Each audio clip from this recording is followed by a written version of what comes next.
축원합니다. 2024년 1월 7일 주연절 후 첫 번째 주일 주일날 예배를 다 같이 드리시겠습니다. 묵도하시겠습니다.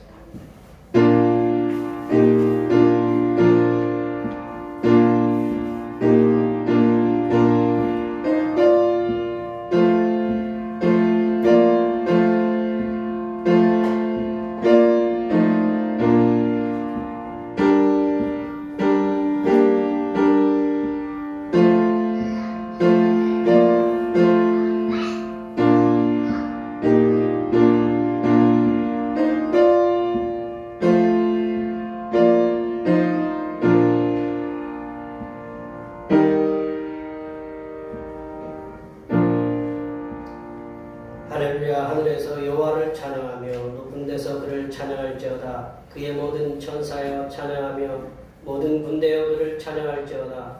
해와 달아 그를 찬양하며 밝은 별들아 다 그를 찬양할지어다. 하늘의 하늘도 그를 찬양하며 하늘 위에 있는 물들도 그를 찬양할지어다. 아멘. 희망찬 2024년을 허락하여 주신 하나님 아버지, 절망 속에서 소망을 바라는 저희에게 새해를 허락하여 주심을 감사드립니다. 지난 한 해를 살면서 저희가 경험한 절망과 염려와 근심 속에서 믿음을 바로 세우지 못한 잘못들을 용서하여 주시옵소서.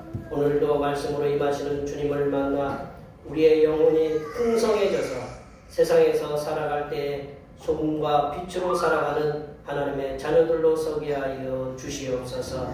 거룩하신 예수님의 이름으로 기원하옵나이다. 아멘. 이 시간 나같이 일어나셔서 지난 한 주간 동안 우리들이 알게 모르게 지었던 모든 죄를 한 주에 맞춰서 침묵으로 고백하는 고백 기도를 드리시겠습니다. 기도하시겠습니다.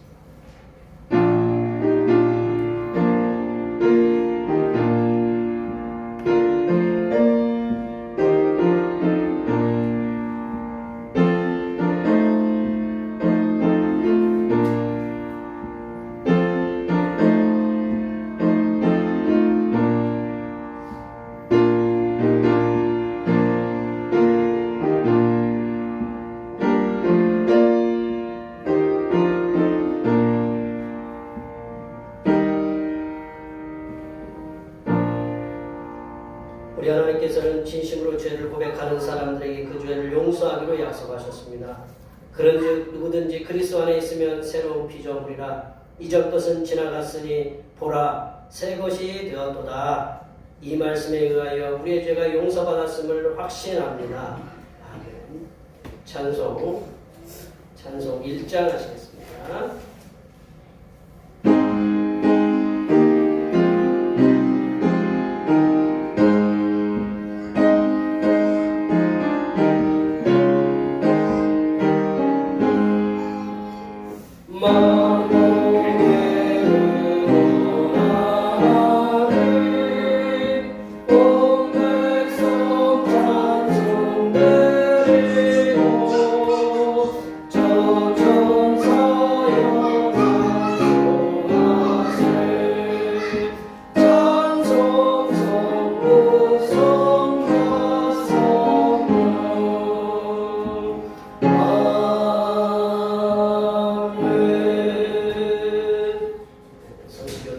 교동문 121번 주연절 첫 번째입니다. 성시교동은 교동문 121번 주연절 첫 번째입니다. 여호와여 주의 인자하심이 하늘에 있고 주의 진실하심이 공중에 사무쳤으며 주의 의는 하나님의 산들과 같고 주의 심판은 큰 바다와 같으니이다. 여호와여 주는 사랑과 짐승을 구하여 주시나이다. 하나님이여 주의 인자하심이 어찌 그리 보배로우신지요. 사람들이 주의 날개 그늘 아래에 피하나이다. 그들이 주의 집에 있는 살진 것으로 풍족할 것이라. 주께서 주의 복락의 강물을 마시게 하시리이다. 진실로 생명의 원천이 주께 있사오니 주의 길 안에서 우리가 빛을 보리이다. 주를 아는 자들에게 주의 인자하심을 계속 베푸시며 마음이 정직한 자에게 주의 공의를 베푸소서. 아멘. 사도신경으로 우리의 신앙을 하나님께 고백하시겠습니다. 나는 전능하신 아버지 하나님 천지의 창조주를 믿습니다. 나는 그의 유일하신 아들 우리 주 예수 그리스도를 믿습니다.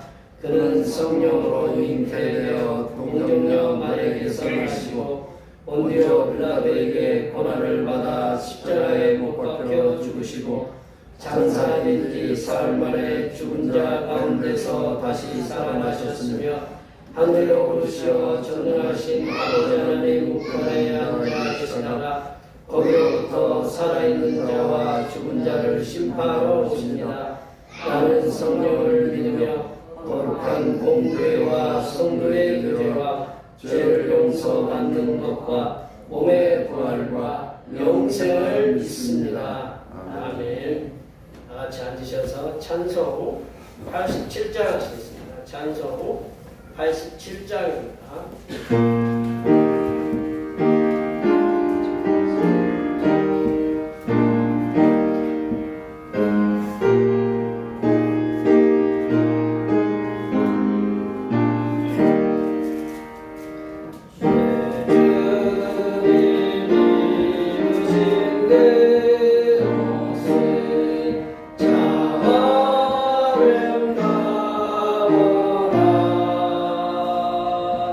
그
주님께서 관심과 사랑을 가지시고 돌보시는 하나님 아버지께서 하나님의 형상을 입은 우리들을 보혜사 성령 하나님의 인도하심과 보호하심으로 살아갈 수 있도록 동행하게 하여 주심을 감사드립니다.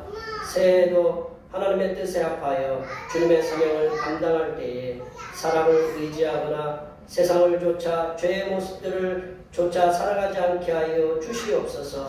숨을 쉬는 순간마다 주님과 동행하게 하옵시고 주님의 일을 하다가 힘들고 지치더라도 먼저 주님 앞에 나와 힘을 얻게 하여 주시옵소서. 때로는 실망과 쓰라린 아픔을 겪을지라도 주님을 향한 사랑이 변하지 않도록 믿음을 더하여 주시옵소서. 하나님 아버지, 2024년 새해에는 장애물을 만날 때마다 먼저 주님을 의지하여 엎드려 기도하면서 어려움과 두려움과 고난과 고통을 이겨내는 힘을 얻게 하여 주시옵소서.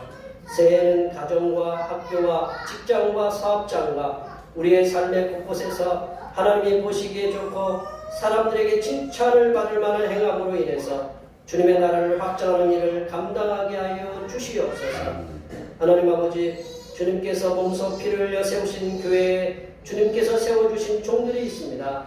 주님께서 주시는 힘으로 주님의 교회에 충성을 다할 수 있도록 하게 하여 주시고 2024년 새해에는 주님의 교회를 위하여 헌신하는 주님의 종들의 가정들을 지켜주시사 먼저는 건강을 주시고 주님의 일을 감당할 수 있는 넉넉한 물질들을 부어주시고 흩어져 있는 자녀 손들에게 잘되고 형통한 은혜들이 임하게 하여 주시옵소서. 하나님 아버지, 이 시간 거룩하신 하나님의 말씀을 듣겠습니다. 내려주시는 말씀을 통하여 우리 심령에 하나님의 은혜와 하나님의 지혜가 충만하게 채워지게 하여 주시옵소서. 우리의 구원을 위해 십자가를 지신 우리 주 그리스도 예수님의 이름으로 기도하며 이제는 주님께서 가르쳐 주신 기도로 기도하오니 하늘에 계신 우리 아버지, 아버지의 이름을 거룩하게 하시며 아버지의 나라가 오게 하시며 아버지의 뜻이 하늘에서와 같이 땅에서도 이루어지게 하소서. 오늘 우리에게 일용할 양식을 주시고 우리가 우리에게 잘못한 사람을 용서하여 준 것 같이 우리 죄를 용서하여 주시고 우리를 시험에 빠지지 않게 하시고 악에서 구하소서. 나라와 권능과 영광이 영원히 아버지의 것입니다. 아멘. 오늘 우리에게 주신 하나님의 말씀은 신약성경 마가복음 1장 2절에서 15절 말씀입니다. 마가복음 1장 2절에서 15절 말씀입니다. 신약성경 53쪽에 있습니다.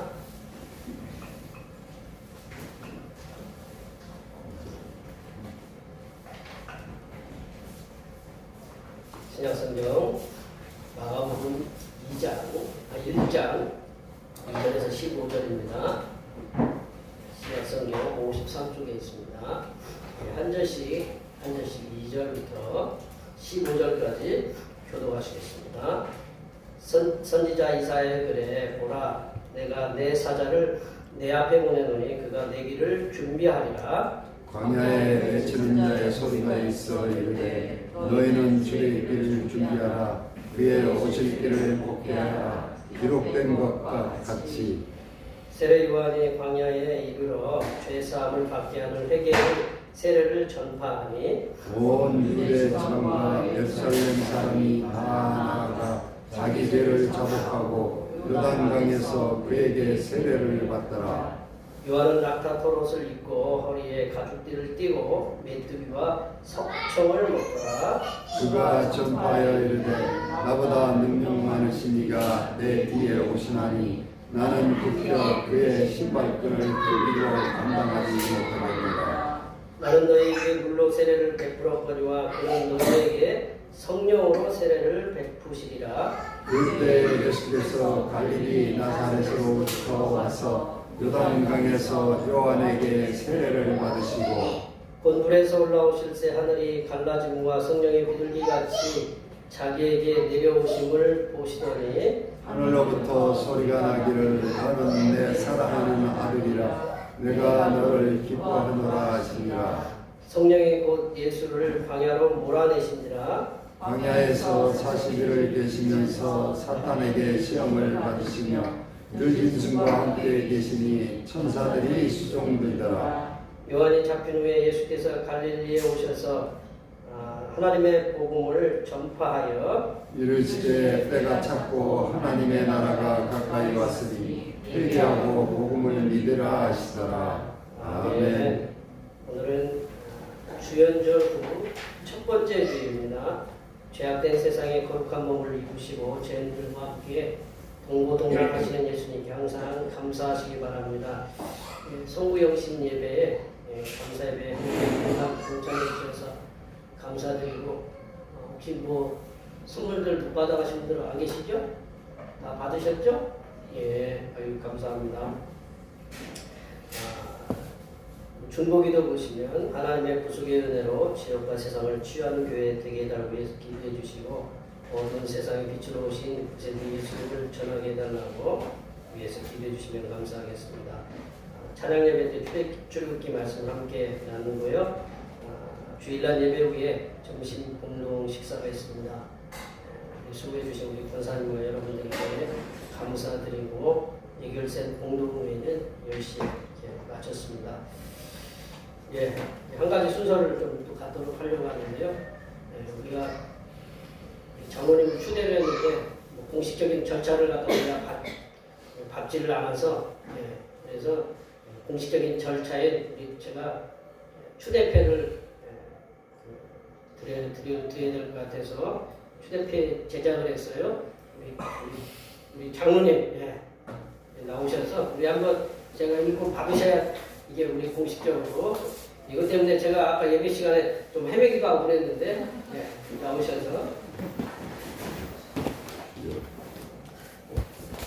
투사장이 쓰신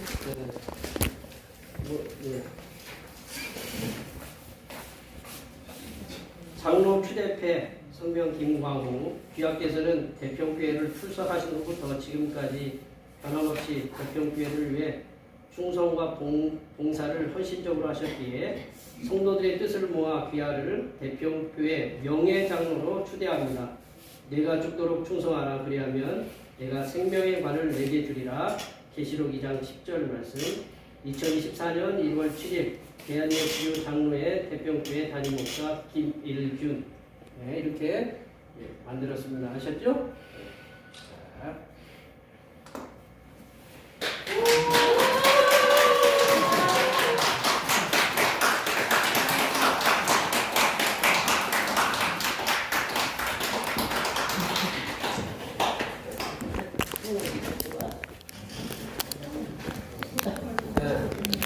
꽃다발? 그 대가까지는 제가 보냈네. 여기 계신 분들이 꽃다발이고 저기 아드님이 또 왔어요. 나는 왜 큰 아드님이 들어오는 줄 알고 다른 왜 왔지? 이렇게 생각했는데 큰 아드님이 아니고 내가 아주 똑같아서 제가 이렇게 착각을 했습니다. 우리 이제 2024년 새해도 됐고 제가 새해 이거를 좀 제거하겠다 생각해가지고 제거를 했어요. 그래서 이렇게 제거되는 게 없어지는 것처럼 우리 성도님들 가정에도 없어져야 할 것들은 없어지고 넘쳐나야 할 것들은 넘쳐나도록 우리 2024년도 직장하고 사업, 가정에도 그리고 농사를 짓는 분들도 뭐 여러 가지 뭐 계획들을 가지고 계신 모든 분들께서도 많은 잘 될 수 있도록 앞에 옆에 뒤에 계신 분들에게 많이 축복해 주시기 바랍니다. 축복합니다.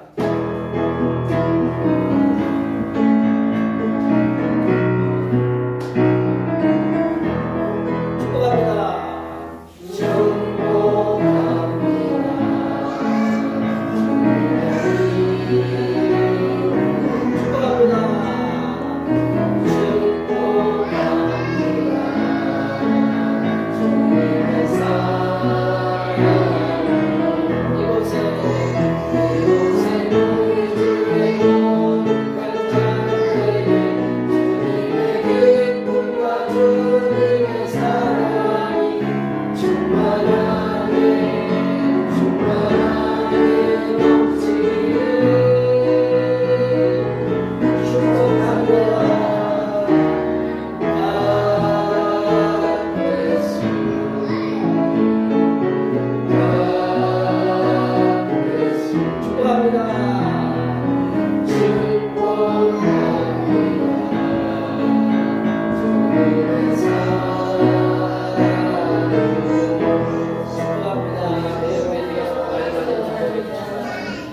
장로님 되시는 분들 꼭 하시고 네, 감사합니다.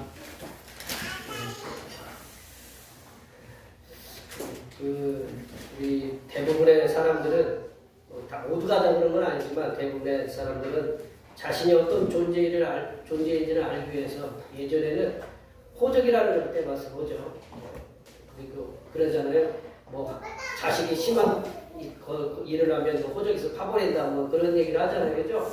근데 이제 요즘은 호적이라고 하지 않고 가족관계 증명서라고 이렇게 바뀌었어요. 가족관계 증명서. 그걸 떼면 나의 부모는 누구인지, 내가 본이 어딘지, 우리 장로님 같은 경우는 광산 김씨, 뭐 저는 이 충주 김씨, 여기 뭐 김민영 집사님 어디 김씨예요? 경주 김씨. 경주 김씨. 예. 다 이렇게 우리 김씨는 다 친척인 것 같아요. 여기도 있고. 이게 다 이렇게 본이 있어요. 저에게 이제 관한 얘기를 해보면요, 이제 새 첫 격부부터 이제 저에 관련된 얘기를 오늘 말씀을 어떻게 시작하고 이제 고민하다가 저에 대한 관련된 얘기를 해보려고 이렇게 합니다. 저희 부모님들은 우리 큰 누님이 둘을 갖다 이렇게 먼저 보내고 그리고 이제 이남 이녀를 낳았어요. 누님들 그리고 제 밑으로 이렇게 남동생 이렇게 해서 우리 김재희 권사님처럼 둘 딱 아주 좋게 이상적으로 저 그렇게 낳달라고 하진 않았지만 그렇게 둘 이렇게 나셨더라고요. 근데 호적 등본을 떼보면 근데 이제 호적 등본을 떼보잖아요. 어렸을 때는 안 떼보는데 나이 들어서 호적 등본을 떼보면 지금의 가족관계 증명서를 떼보면 누님 둘하고 남동생하고는 어머니 이름이 똑같아요. 어머니 이름이 똑같은데 저만 이름이 달라요. 어머니 이름이. 그러면 어떤 생각이 드시겠어요? 우리 현정 선생님 어때요? 이름만 틀렸다. 네. 그러면 좀 고민은 되겠죠, 그죠? 네, 고민이 되잖아요. 유독 저만 이름이 어머님 이름이 틀려요. 네. 그래서 저는 어머니가 다른가 그런 생각을 해봤어요. 그래서 그렇잖아요. 우리 영화 드라마에 자주 등장하는 출생의 비밀, 뭐 그런 출생의 비밀이 있는가 그런 생각했어요. 근데 이제 어머니가 저한테 하는 거 보면 친자식 똑같아 이렇게 똑같아요. 하시고 보면 저희 어머니가 분명한데 근데 이게 제가 어머니 아들이라는 사실을 증명해 주신 분이 있어요. 또 이제 아버님은 돌아가셨으니까 이제 그리고 저를 가장 오랜만에 봐왔던 우리 누님이 엄마가 너 낳는 거 내가 봤어. 이제 그러더라고. 뭐 직접 보진 않겠지만 엄마가 배불러 있는 걸 봤겠죠, 그죠? 우리 막내가 여기 와서 낳았는데 우리 예비당 우리가 강민이가 엄마 뱃속에 이제 우리 강민이가 좀 늦게 나왔거든요. 늦게 나와가지고 둘이서 막 내기를 하는 거예요. 뱃속에 있으면 우리 산부인과가 안 알려줘요. 요즘은 안 알려줘요. 그래서 아들인지 딸인지 안 알려주더라. 그래서 둘이 막 내기하는 거예요. 이거 아들이다, 남동생이다, 여동생이다 막 둘이 내기를 했어요. 결국 우리 아들이 이겼어요. 아들이. 예, 그래서 누님이 나는 확실해 이렇게 얘기를 하지만 평소에는 어머니 이름이 이제 틀리다는 거예요. 다르다는 거예요. 그래서 이름이 별로 신경이 쓰이지 않았는데 꼭 가족관계 증명서를 떼면 마음이 찜찜했어요. 안 그러세요? 저만 그리 그래서 결혼하고서도 이제 집사람이 그 사실을 알았어요. 그래서 마음이 불편하다고 그런 얘기를 많이 했어요. 그래서 제가 가족관계 증명서를 이제 나이가 한참 들어서 가족관계 증명서에 어머니 이름을 이제 바로 잡으려고 어머니 생전에 돌아가신 어머니 생전에 머리카락을 제가 한 줌 뽑은 건 아니고 친자 확인하는 분들이 계시더라고요. 그분들이 아주 그냥 머리카락 하나 딱 뽑고 제 거 아마 머리카락인가 칫솔을 가지고 갔을 거예요. 가지고 가가지고 검사를 해왔어요. 어떻게 나왔을까요? 거의 100% 이제 동일하게 100% 이게 동일하다고 이렇게 나왔어요. 그래서 어머니 이거를 이제 증명서를 받았거든요. 증명서를 이제 검사하는데 30만 원이나 40만 원이 이렇게 들었어요. 그리고 머리카락 2개 뽑고 뭐 이렇게 해서 검사하는데 그래서 그 증명서를 받고 나서 이 증명서를 가지고 제가 어디로 갔냐면 가정법원, 대전에 가정법원이라는 데 있어요. 저도 참 용감하죠, 그죠? 대전에 둔산동에 가면 가정법원이 있는데 그거를 그 서류를 갖고 친자 확인 그 서류를 갖고 또 이제 왜 이름을 갖다 이렇게 바꿔야 되는지 사유를 쓰래요. 그래서 열심히 사유를 써가지고 제출을 했더니 한 달 만에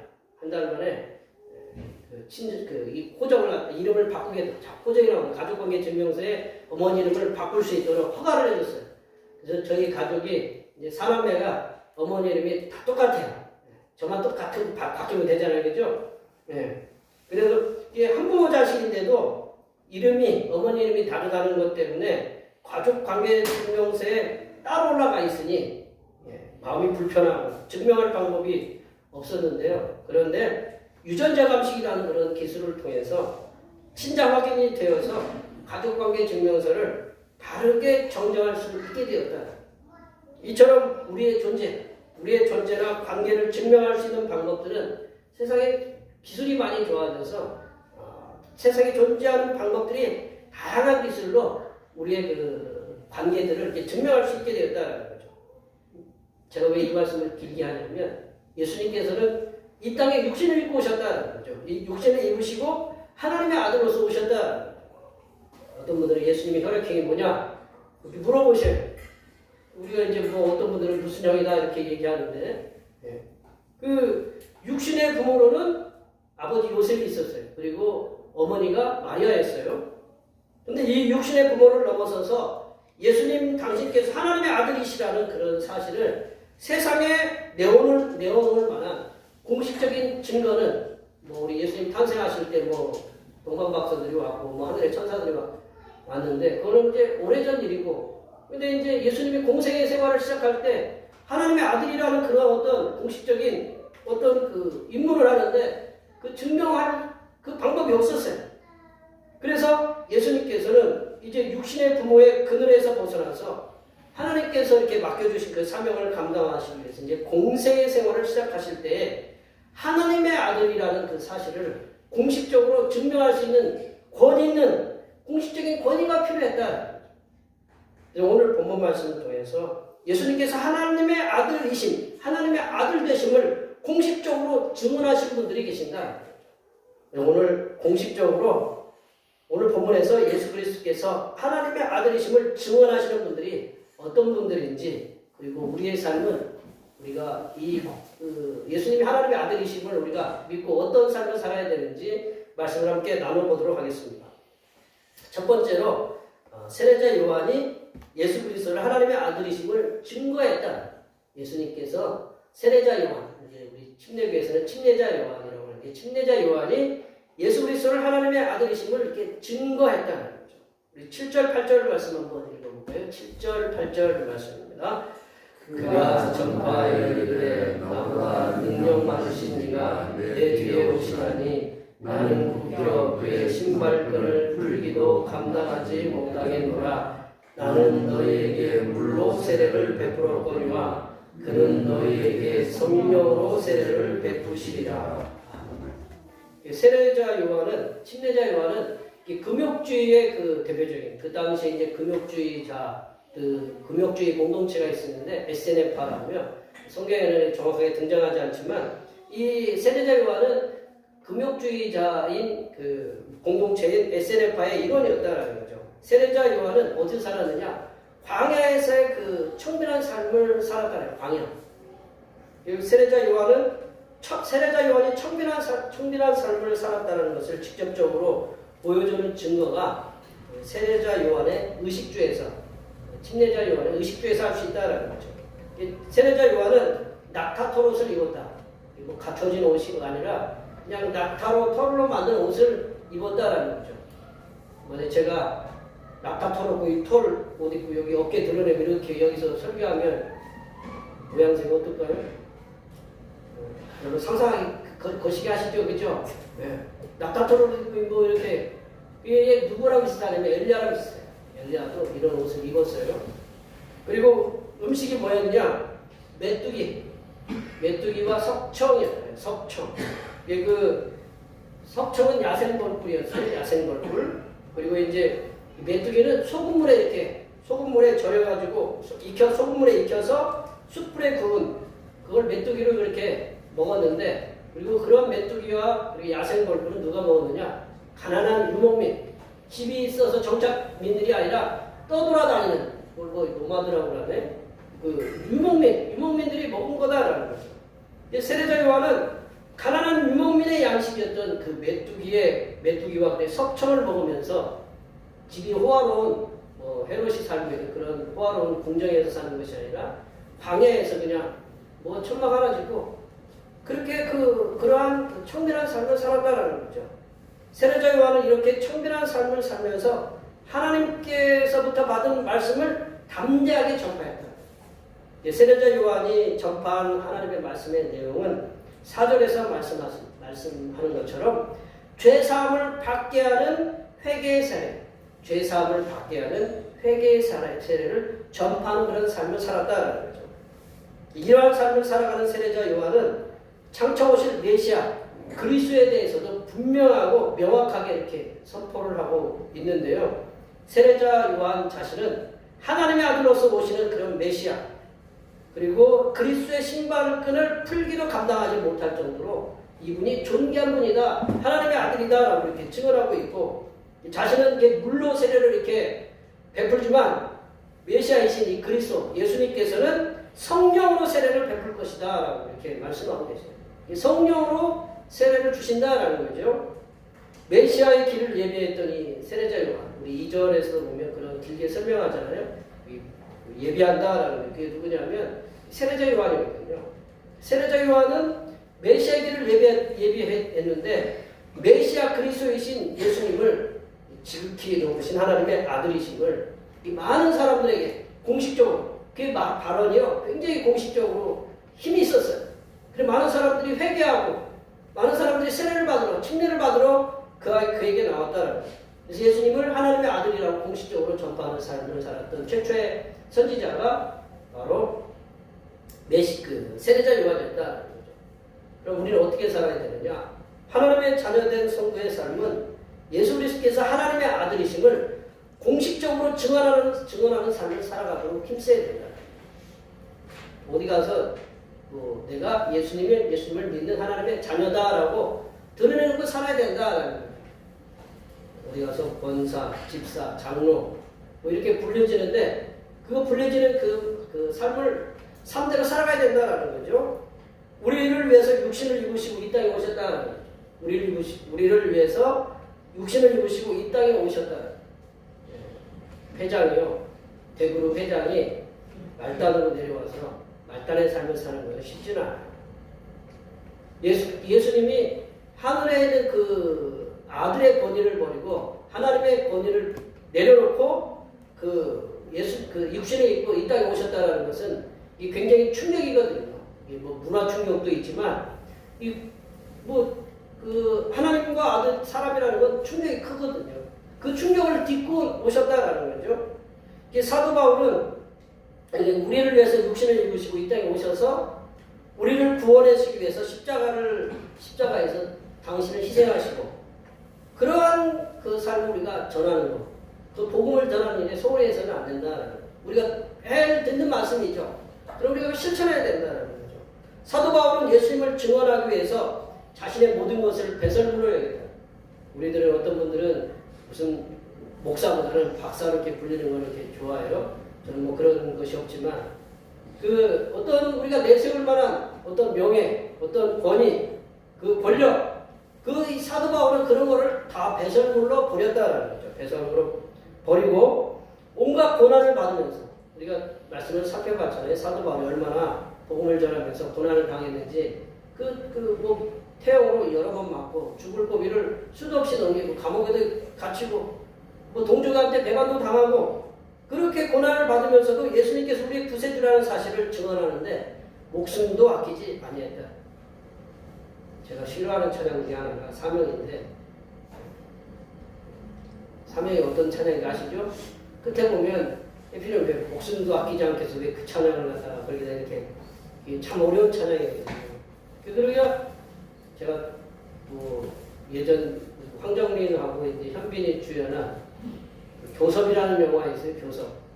교섭이라는 영화 그게 이제 우리 2007년도에 샘물교회를 다뤘던 그 찬양을 참 많이 들었어요. 그분들은 그만큼 생명 갖춰가면서 그렇게 오지에 들어가서 복음을 전했는데 우리가 복음을 전한다는 거 그만큼 위험한 상황이다. 우리가 이렇게 편안하게 복음을 전하기도 하지만 세계 중동에 있는 그 이슬람권에 있는 그 그리스도인들은 녹록지가 핍박도 많이 받고 나이지리아 같은 경우는 그리스도인이라고 그리고 인도에 지금 그 새로운 그 지금의 총리가 있는데 그 총리 때문에 북쪽에 있는 그리스도인들이 핍박을 많이 받는데 그런 것들이 지금 우리가 알지 못하지만 지금 이 시대에도 핍박을 받는 그리스도인들이 너무나 많다라는 거죠.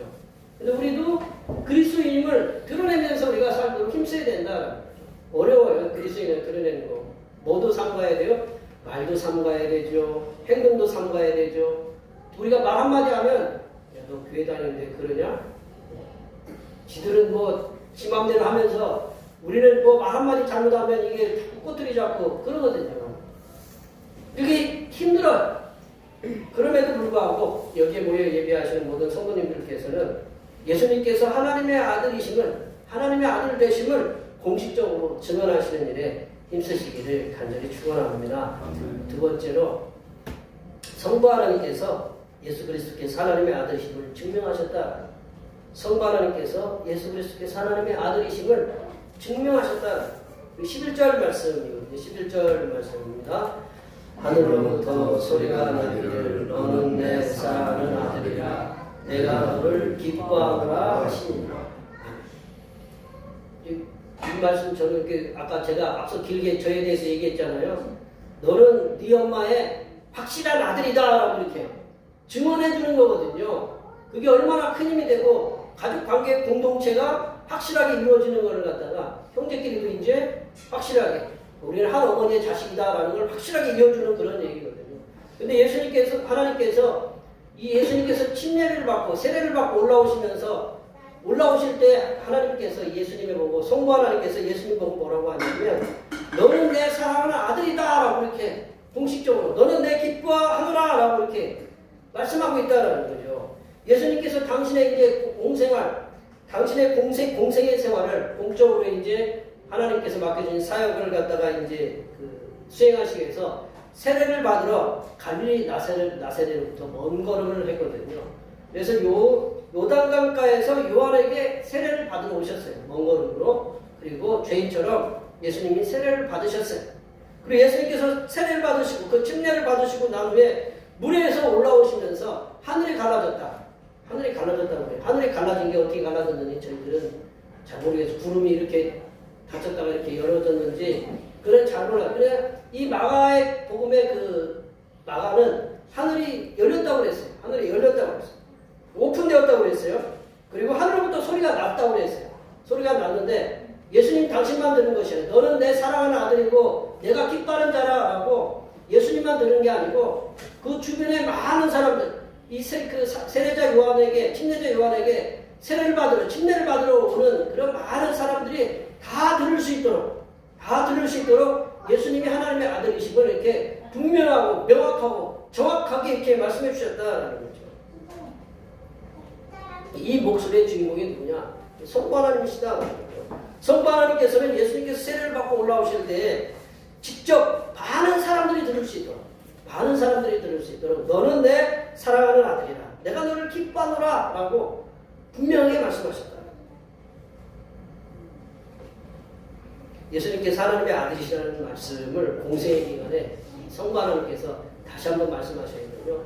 첫 번째는 예수님께서 세례를 받으실 때 말씀하셨고, 두 번째는 변화산에 올라가실 때, 이제 공생에서 이제 십자가 사역으로 이제 전환하시는, 그러면 이제 그 시점이 이제 변화산이거든요. 변화산 그 산에서 이게 예수님이 베드로 그리고 야고보 요한 3명을 데리고 올라가시면서 변화되셨어요. 변화되신 게 베드로가 변화되신 예수님을 보면서 내가 여기가 좋사오니 초막 셋을 짓겠습니다. 모세 엘리야 예수님을 위해 세계를 짓겠습니다. 라고 그런 얘기를 했던 곳이 바로 변화산인데요. 거기서 이제 하나님께서 음성을 들려주세요. 누구 때문에 음성을 들려주시느냐? 베드로, 야고보, 요한 그들이 들을 수 있도록 너는 내 사랑하나. 우리 한번 7절 말씀 읽어볼까요? 우리 마가복음 9장 7절 말씀 다 같이 한번 읽어보겠습니다. 마침 구름이 와서 그들을 덮으며 구름 속에서 소리하는데 이는 내 사랑하는 아들이니 너희는 그의 말을 들으라 하는지라.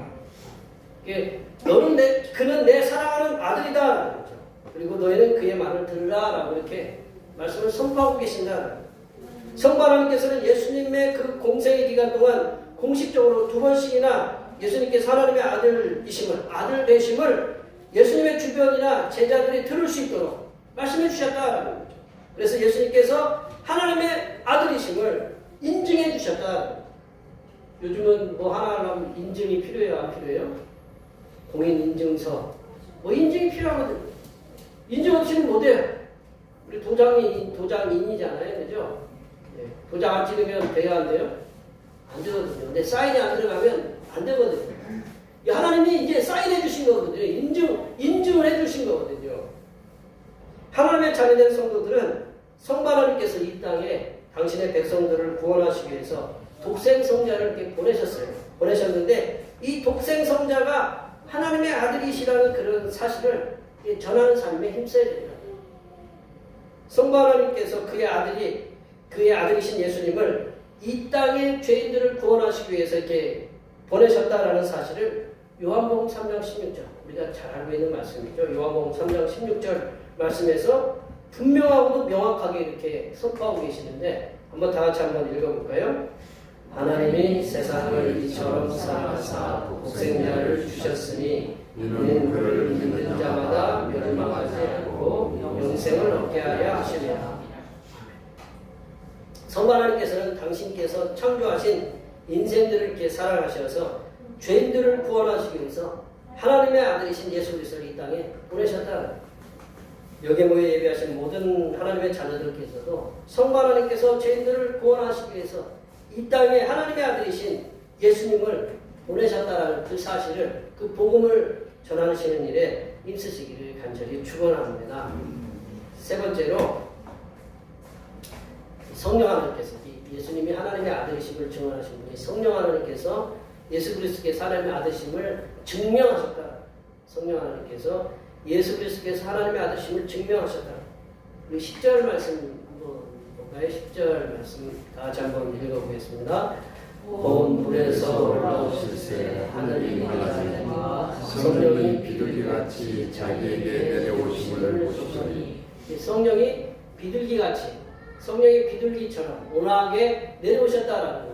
그걸 갖다가 많은 사람들이 이렇게 보게 했다라는 거죠. 성령이 바로 예수님이 하나님의 아들이시라는 걸 증명했고, 12절 말씀 한번 읽어보겠습니다. 12절.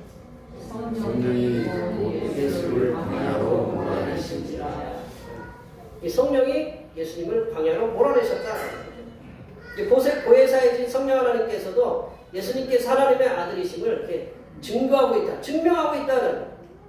예수님께서 세례자 요한으로부터 세례를 받으시고 불에서 올라오실 때에 보혜사 성령 하나님께서 예수님 위에 직접 비둘기같이 내려오셔서 하나님의 아들이심을 증명하고 계신다라는 거죠. 또한 보혜사 성령 하나님께서는 예수님의 공생의 사역을 위한 전초전으로 예수님을 광야로 몰아내셨다. 그러니까 예수님이 스스로 가시기보다는 성령께서 광야로 이렇게 강제적으로 표현을 이렇게 쓰셨는데, 이제 우리 마가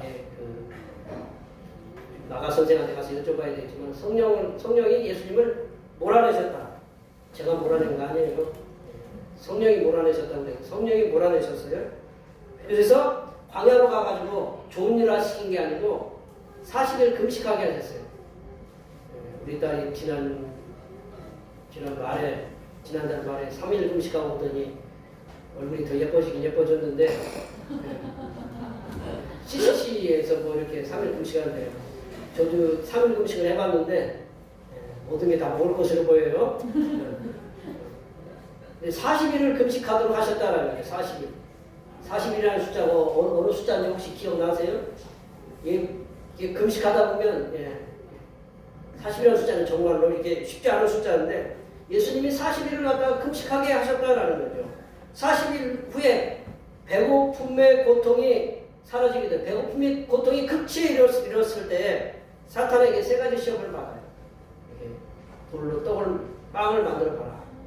예수님이 못 만들어서 그렇게 했어요. 돌로 포도주도 만드시는데 무리도 걸어가시는데 뭐 5병이어로 5,000명도 먹이고 7병이어로 4,000명도 이렇게 먹이고 그러시는데 돌로 빵을 못 만드시겠냐고. 근데 그 말씀으로 하나님을 시험하지 말라고, 사람이 떡으로만 살 것이 아니라 하나님으로 나오는 말씀으로 산다. 뛰어내려라 이 성전에서. 그러면 천사들이 너를 갖다가 받을 것이다. 주 너의 하나님을 시험하지 말라. 그리고 나를 경배해라. 전해라. 그러면 내가 이 모든 걸 주겠다. 그러니까 오직 하나님만 경배하라. 다 말씀으로 이어 승리하셨거든요. 말씀으로. 그 세 가지 시험을 말씀으로 승리하신 후에 천사들의 수종을 받으셨다. 천사들의 수종. 천사들이 예수님을 수종했다라는 것 자체가 바로 예수님이 하나님의 아들이시라는 걸 증명하고 있다는 거죠. 보혜사 성령 하나님께서는 예수님을 잉태하게 하신 분이에요. 보혜사 성령 하나님께서는. 그리고 예수님의 공생의 기간 동안 감당해야 될 사역들을 준비하시기 위해서 예수님을 광야에서 몰아내셔가지고 금식하게 하셨습니다. 그리고 사탄의 시험으로부터 승리하게 하시면서 하나님의 아들로서 공생의 그 청사진, 그러니까 나는 어떤 빵이나 권력으로 그 백성들을 갖다가 구원하는 것이 아니라 하나님의 말씀으로, 하나님께 주신 말씀으로 그들에게 말씀을 전하면서 그들을 구원하겠다라는 공생의 청사진을 하나님의 아들로서 그려 보여주셨다라는 거죠. 보혜사 성령 하나님께서 예수님께서 하나님의 아들 되심을 분명하게 증명하시는 분으로서 예수님께서 하나님의 아들 되심을 명확하게 인증이 되셨다. 우리가 지난주에도 말씀드렸지만 구약에는 증인이 몇 명 이상 있어야 되면 2명 이상 있으면 그 사람을 갖다 죽이기도 하고 살릴 수도 있어요. 근데 세 분이 증명했잖아요. 세례자 요한, 성부 하나님, 성령 하나님께서 예수님께서 하나님의 아들이심을 이렇게 증명했잖아요. 증인 인증하셨잖아요. 보혜사 성령 하나님께서는 성도된 우리들의 위로자가 되시고 인도자가 되시는 분이다. 이 보혜사 성령 하나님께서 예수님의 잉태부터 탄생 그리고 공생의 기간 동안 예수님께서 하나님의 아들 되심을 증명하시고 증거하셨다. 성도된 하나님의 자녀들은 보혜사 성령 하나님의 위로와 인도와 치유를 받으며 살아가는 우리 인생들이에요. 하나님의 자녀들은요, 성령 하나님께서 우리를 치료하시고 위로하시고 보호하시는 분이 바로 성령 하나님이다라는 거죠. 그분의 인도와 보호와 위로를 받으면서 살아가고 있는데 우리는 보혜사 성령 하나님의 그 인도하심과 성령 하나님께서 내려주시는 그런 권능, 그 권능을 통해서 예수 그리스도께서 하나님의 아들이심을, 하나님의 아들 되심을 증언하는 삶을 살도록 힘써야 합니다. 말씀을 정리하면요, 예수님께서 하나님의 아들이심을 증명하고 증언한 분이 세 분이 있는데, 먼저는 청변한 삶의 대명사였다. 세례자 요한이 증언하고 있습니다. 또한 우리의 창조주이신 성부 하나님께서, 예수 그리스도께서 하나님의 아들이심을 직접적으로 이렇게 증언하고 계시고, 더 나아가서 보혜사 성령 하나님께서는 예수님께서 하나님 아들 되심을 우리들에게 확증시켜 주고 계십니다. 여기에 모여 예배하시는 모든 주님의 백성들께서는 세례자 요한과 성부 하나님과 성령 하나님에 의해서 예수님께서 하나님의 아들 되심을 증명되신 것을 확신하시고, 예수님께서 하나님의 아들 되심을 하나님을 알지 못하는 이들에게 전파하는 그런 삶을 살도록 힘써야 합니다. 예수님께서 하나님의 아들이시지만 육신을 입으시고 죄인들을 구원하시기 위해서 이 땅에 오셨고, 이 땅에서 당신의 백성들을 사랑하시는 그런 삶을 사시다가 십자가에서 돌아가시고 다시 부활하셨습니다. 그리고 우리들을 위해서 이 땅에 그 당신의 백성들을 다시 데리러 오심을 그런 전파, 다시 우리 재림하신 그런 예수님을 전파하시는 삶을 살아가시기 바랍니다. 그리하여 2024년에는 예수님께서 하나님의 아들 되심을 믿는 많은 이들이 대평교회에 넘쳐나는 은혜로운 해가 되도록 힘쓰시기를 간절히 축원합니다. 기도하시겠습니다. 하나님 아버지, 하나님의 자녀된 우리들이 예수님께서 하나님 아들 되심을 전하는 삶에 힘쓰게 하여 주시옵소서.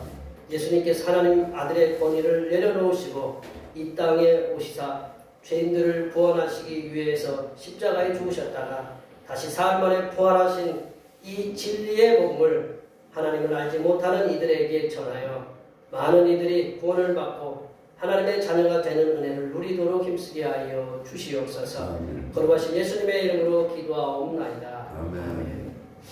오늘 우리에게 주신 하나님 말씀 생각하시면서 찬송 92장 하시겠습니다. 찬송하시면서 준비하신 예물 하나님 드리시겠습니다.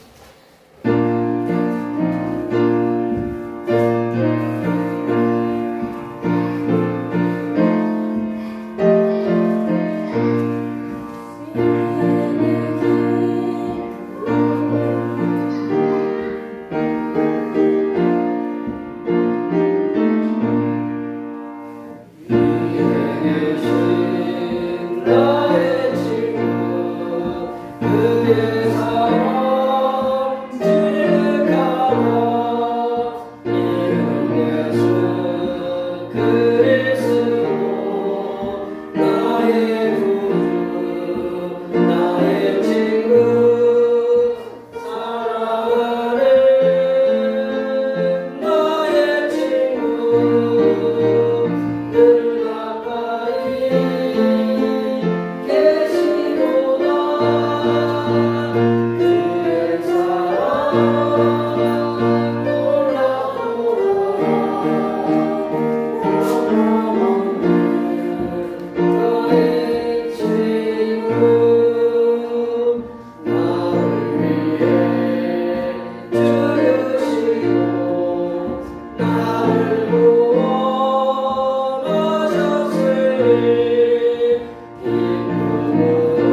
그의 사랑 땀을 흘려 수고하여 거둔 열매의 일부를 주님께 드리게 하심을 감사드립니다. 하나님의 것임을 고백하는 마음으로 드리오니 기쁘게 흠명하여 주시옵소서. 하나님 아버지, 세상살이가 팍팍한데도 불구하고 불평하지 않고 눈이나 빙판의 위험한 상황 가운데에서도 환경을 핑계삼아 게으름을 피우지 않고 열심히 수고하여 얻은 소득의 열의 하나를 드립니다. 이렇게 수고하여 드린 11조 예물 위에 함께 하시사 새해에는 이루고 흔들어 넘치는 복으로 채워주시고 들어가도 복을 받고 나가도 은혜를 누리는 역사가 일어나게 하여 주시옵소서. 하나님 아버지, 범사에 감사라는 말씀에 순종하여 감사의 은혜를 드립니다. 한 주간도 선하신 인도하심의 손길에 감사하여 감사의 은혜를 드립니다. 여러 가지 감사의 제목으로 드린 예물이 함께 하시사 새해에는 범사가 영화하게 하시고 막힌 길이 열리고 풀리지 않는 문제들이 시원스럽게 해결되고 기도하였던 제목들이 하나씩 눈앞에서 이루어지는 하나님의 역사하심이 날마다 있게 하여 주시옵소서. 하나님 아버지, 오늘도 한결같은 마음으로 주님 앞에 주일원금을 드립니다. 이 한 주간도 주님께서 선하게 베풀어 주시는 사랑하심과 은총의 역사 가운데 복된 길로 인도하여 주시옵소서. 하나님 아버지, 주님의 몸된 교회를 위하여 헌신하고 봉사하는 손길들의 수고를 기억하여 주시사 하늘로부터 내려주시는 은혜가 충만하게 임하게 도와 주시옵소서. 차량 봉사로, 주방 봉사로, 환경위원으로, 재정위원으로, 안내위원으로, 교회 청소로, 그 외 남모르게 주님을 위하여 수고하는 여러 손길들 위해 이 땅에서 하나님께서 보여주시는 새로운 비전들을 보게 하시고 이 땅에서 바라고 소원하는 모든 기도의 제목들이 다 응답받는 역사가 일어나게 하여 주시옵소서. 거룩하신 예수님의 이름으로 기도하옵나이다. 아멘.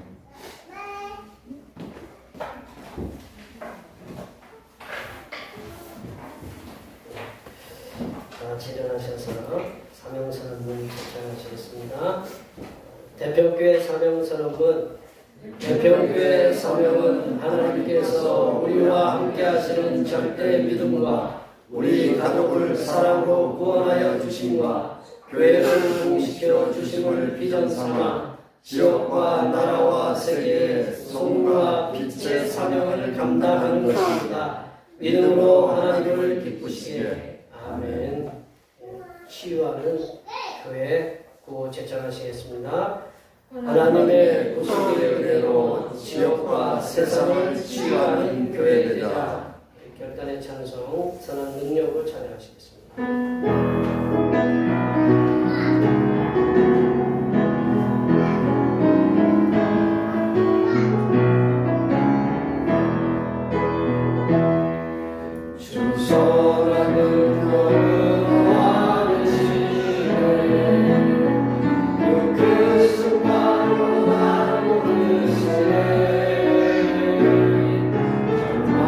소외로는 멀리지 않고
하나님의 아버지의 무한하신 사랑하심과 예수님이 세상의 구원자가 되심을 깨닫게 하시는 보혜사 성령 하나님의 교통하심과 교제하심과 위로 충만하게 하시는 구원자로 이 땅에 오신 예수님을 구세주로 믿고 세상에 선포하며 살아가기로 다짐하는 여기 모인 모든 주님의 백성들을 위해와 그들의 가정과 건강과 직장과 사업과 학업 위해와 2024년도의 모든 계획들을 위해와 흩어져 있는 모든 자녀 손들 위해와 이 자리에 함께하지 못한 모든 대표교회 권속들 머리머리 위에와 남한과 북한의 강대강의 정책으로 전쟁의 위기를 고조시키는 남북의 지도자들을 위해 이 나라의 평화를 위한 하나님의 지혜를 부어주심과 강력한 지진으로 인하여 수많은 인명피해와 재산 피해를 입은 일본 위에 하나님의 위로하심과 회복하여 주심의 역사가 이제부터 영원토록 함께하옵시기를